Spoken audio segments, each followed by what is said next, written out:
इस चाशनी का क्या कंटेंट है? चाशनी, ये चाशनी खराब नहीं हुई ना? आ चुप चुप चुप चुप चुप चुप चुप चुप। इस चाशनी का बनाते हैं तो अच्छा लगेगा। मास्टर शेफ नहीं रहोगे, फिर घर की मैं हो जाओगे, घर की मास्टर शेफ काम करना। घर के लिए बनाते हैं, पड़ोसी के लिए थोड़े नहीं। चलो बनाते हैं चाशनी का कुछ नया। लेकिन क्या बनाओ? तुम इसको पकड़ो लेके, इसको भी लेके बनाओ। जिंदगी बर्बाद कर दी है, जब से पैदा हुआ सोने नहीं दे रहा है। चल रहा है मेरे पास। बाबू मेरा ऐसे नहीं बोला, पर मेरा बाबू भी खाएगा। बच्चा पकड़ाकर सीधा मैं किचन में आ गया और यहाँ पर गैस पर एक पैन रख दिया और अब इसमें हमने पानी डाल दिया क्योंकि हम बनाने जा रहे हैं बहुत ही टेस्टी रेसिपी। आप सबको बहुत पसंद आएगी क्योंकि खट्टी भी है और मीठी भी है और चटपटी भी है, तो सबका कॉम्बिनेशन है, बहुत टेस्टी बना था। फिलहाल इसमें कम से कम 2 गिलास जितना पानी डाल देंगे और इसके ऊपर रख देंगे एक चलनी और इसके अंदर छोटे छोटे छेद हैं जिससे कि स्टीम बढ़िया तरीके से बनेगी। अब इसको पूरी तरीके से कवर कर देंगे और गैस की फ्लेम कर देंगे मीडियम और अब पानी को गर्म होने देंगे। जब तक पानी गर्म हो रहा है तब तक एक बर्तन लेंगे और इसमें डाल देंगे 1 कटोरी जितना बेसन, मोटा पतला कैसा भी हो सब चल जाएगा। अब इसको पीला कलर करने के लिए डाल देंगे हल्दी, तो हल्दी थोड़ी सी ही डालेंगे। इसी के साथ डाल देंगे इसमें स्वाद के अनुसार नमक। अब इसमें पानी डाल देंगे लगभग 1.5 कप जितना, लगभग 1 कप से थोड़ा सा ज्यादा। अब इसको अच्छी तरीके से फेंटेंगे, इससे बहुत अच्छा स्पंज आएगा जो मैं बनाने जा रहा हूँ। तो उसमें हमें स्पंज की ही बहुत ज्यादा जरूरत है, तो गुठलियां बिल्कुल भी नहीं पड़ने देनी है। तो बढ़िया तरीके से फेंट लो। वैसे इस तरीके का जो विस्क है ना, इससे प्रॉपर अच्छी तरीके से फिट जाता है। हाथों से या फिर चम्मच से अच्छी तरीके से नहीं फेंट पाते हैं तो ये विस्क जरूर ले लें, क्योंकि इसके बगैर इस तरीके की रेसिपियां परफेक्ट नहीं बनती हैं। तो इस तरीके के तमाम गैजेट में यूज करता हूं, उनका लिंक मैं डिस्क्रिप्शन में दे दूंगा, जाके खरीद सकते हैं और अपने दैनिक जीवन के कठिन से कठिन काम को थोड़ा सा सिंपल कर सकते हैं। फिलहाल इसको अच्छी तरीके से फेंट लिया है, तो अब इसके अंदर डाल देंगे सोडा। तो देखो जो मैं यहाँ पर बैटर बना रहा हूँ वो ना तो बहुत ज्यादा हमें गाढ़ा रखना है और ना ही पानी की तरीके से पतला, क्योंकि इससे स्पंज बढ़िया तरीके से नहीं आएगा।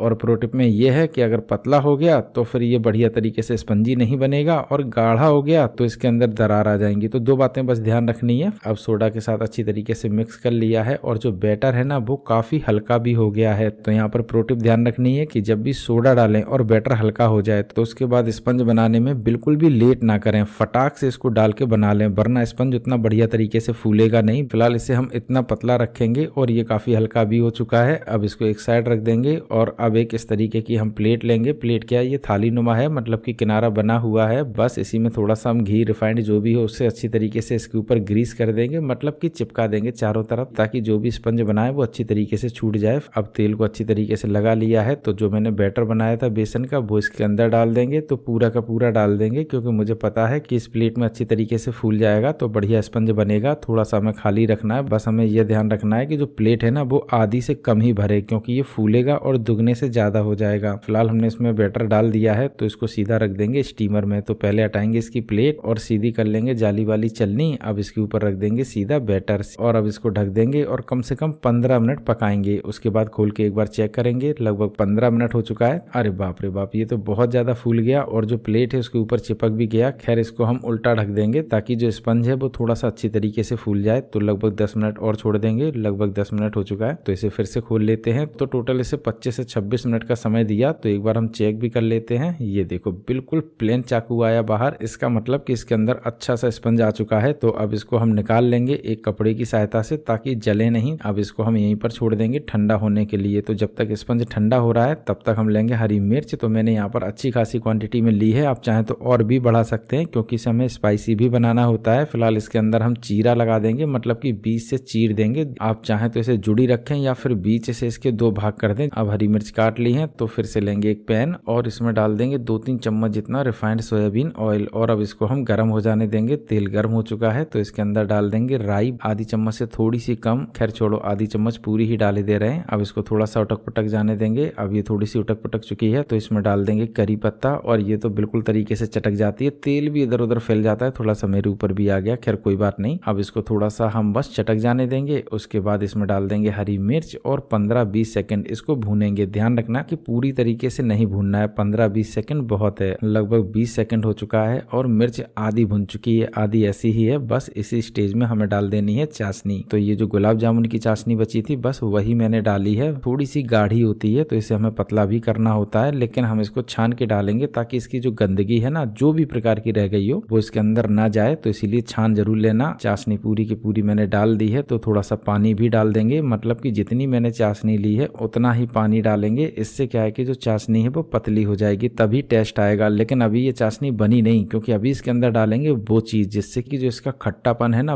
वो इसको बहुत ही ज्यादा टेस्टी बनाए। तो इसीलिए खट्टापन जरूर डालेंगे, लेकिन डालेंगे इमली का पल्प नहीं, ना ही आमचूर पाउडर और ना ही नींबू का रस, क्योंकि इसे हम बिल्कुल बाजार जैसा स्वाद दे रहे हैं। तो इसीलिए डालेंगे इसके अंदर साइट्रिक एसिड, मतलब कि कई जगह पर इसको साइट्री भी कहा जाता है। तो जो भी आपके यहाँ पर कहते हो, फिलहाल ये इस तरीके की चीनी की तरीके से होती है पर बहुत ज्यादा खट्टी होती है। और जो पानी पूरी का पानी बनाते हैं वो भी अक्सर इसी को डाल देते हैं, और कुछ लोग सीधा इमली का पल्प डालते हैं। लेकिन इन दोनों के कॉम्बिनेशन से ही ये पानी पूरी का पानी बहुत ज्यादा टेस्टी लगता है। अब इसमें हम अच्छी तरीके से उबाल आ जाने देंगे, बढ़िया तरीके से 1 से 1.5 मिनट। फिलहाल इसे हम चख लेते हैं। हाँ, बढ़िया खट्टा हो गया है। तो अब इसे बिल्कुल हाई फ्लेम पर कम से कम 15 से 20 सेकंड पकाएंगे। तो बहुत ज्यादा नहीं पकाना है, वरना फिर से चाशनी बन जाएगी और फिर से मजा नहीं आएगा। तो 15-20 सेकंड बहुत है। लगभग 20 सेकंड हो चुके हैं और चाशनी बन चुकी है। तो गैस की फ्लेम को बंद कर देंगे और इसको कम से कम 10 मिनट ठंडा हो जाने देंगे। बहुत ज्यादा नहीं, 10 मिनट काफी है। जब तक चाशनी ठंडी हो रही है तब तक जो मैंने बेसन का स्पंज छोड़ा था उसको देख लेते हैं। हाँ, बढ़िया तरीके से ठंडा हो चुका है। तो अब इसकी हम कटिंग कर देते हैं। बहुत ही सिंपल है, आसानी से निकल आएगा। तो बस ये हल्का फुल्का ठंडा रहे, उसी स्टेज पे निकाल लो। पूरी तरीके से ठंडा मत होने दो, बिल्कुल गुनगुना हो आप निकाल लो, कोई दिक्कत नहीं। अब इसको किनारे से तो हमने हटा दिया है। तो अब इसको हम पलटेंगे एक प्लेट की सहायता से, बिल्कुल साफ सुथरा निकलेगा। तो इसे हम पलट लेते हैं। तो ये बस इस तरीके से हम ठोक देंगे। लो जी, बढ़िया तरीके से निकल भी आया और देखो देखने में कितना बढ़िया लग रहा है। अब इसको 3 से 4 मिनट ठंडा होने के लिए और छोड़ देंगे। लगभग 4 मिनट हो चुका है और इसने कलर चेंज कर दिया। लेकिन इसका रीजन क्या रहा? इसका रीजन है बेकिंग सोडा, मतलब कि थोड़ा सा मैंने शायद ज्यादा डाल दिया है, इसीलिए इसने कलर चेंज कर दिया है। फिलहाल आप थोड़ी क्वांटिटी में कम ही रखें। अब इसके हम ऊपर का जो हिस्सा है ना उल्टा सीधा, उसको निकाल लेंगे। और इसी तरीके से केक भी बनता है। सिंपल सा ऊपर से स्पंज निकाल दिया जाता है और उसकी लेयर बना दी जाती है। फिर उसकी चाहे पेस्ट्री बनाओ या फिर केक, सबका एक ही प्रोसेस होता है। और जो इसका ऊपर का भाग हटाया है ना, इसमें भी हम चाशनी डाल के खा गए, बेहद टेस्टी बना था। तो हम तो सब कुछ खा गए। वाइफ हमारी थोड़ा सा कम ही खाती है और ढोकला हम बाजार से कितना भी लाएं वो भी नहीं खाती है। उम्मीद तो इसकी भी नहीं है, लेकिन हमने बना दिया, चाशनी रखी थी। तो जब भी आपके यहाँ पर चाशनी बचे जरूर आप इसको बना के ट्राई करना। अब इसको उठा के सीधा हम उसी प्लेट में निकाल लेंगे जिसमें कि इसे बनाया था, क्योंकि साइज परफेक्ट है तो देखने में भी परफेक्ट लगेगा। तो इसीलिए उसी प्लेट में निकाला है। अब इसकी चाकू से कटिंग कर लेंगे। तो अगर आप चाहें तो बड़े बड़े पीस में कट करो तो 3-4 लोग खा लेंगे। और मैंने इतने छोटे छोटे किए कि इसको मैंने बांट भी दिया, तब भी 2-4 पीस हम लोगों ने खा लिए। तो मतलब कि आप अपने हिसाब से रखो, जैसी भी जनसंख्या हो। हमारे यहाँ तो 2 ही लोग खाने वाले हैं, बाकी के हर जगह बढ़ जाता है। अब इसको हमने छोटे छोटे पीसों में कट कर लिया है। तो अब जो मैंने चाशनी बनाई थी उसको भी 10 मिनट हो चुका है। तो बस इसे सीधा हम इसके ऊपर डाल देंगे। बस ध्यान रखना है कि हल्की तो गर्म रहे चाशनी। तो 10 मिनट में जितनी ठंडी हो काफी है। अब पूरी की पूरी चाशनी इसके ऊपर डाल देंगे और इसी से ये रूखड़ नहीं लगता है। और शायद चाशनी इसीलिए इसके ऊपर डाली भी जाती है क्योंकि ये रूखी रूखी ना लगे। और इसे आप रूखा खा भी नहीं सकते हैं, जब आप खाएंगे ना तो गले में रुंधेगा। तो बस चाशनी डालने की यही वजह रही होगी मेरे हिसाब से। वैसे आप लोग कमेंट करके बताओ ऐसी क्या वजह है कि इसके अंदर चाशनी ही डाली जाती है। फिलहाल एक पीस उठाकर चेक कर लेते हैं। ये देखो कितना सॉफ्ट है,